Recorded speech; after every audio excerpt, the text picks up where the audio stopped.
All right, so we have Renaldo Biggs here. Firstly, Biggs, before we talk about today's game, what are your thoughts about your inclusion in the national team? This will be your first time. What are your thoughts?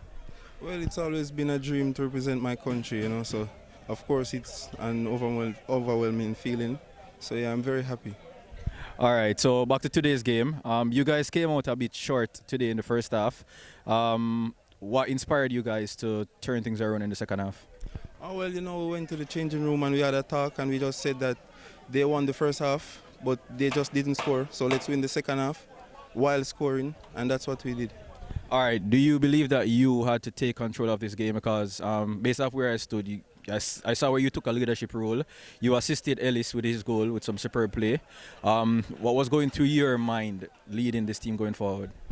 Well, my teammates, they look up to me, They listen to me and all these things, so I have to lead from the front as always, So they're looking to me to do great things. So if I do great things, I'm sure they will follow. All right, so that's 4 wins off the trot now for you guys. Your fans seems to be following you guys everywhere you go.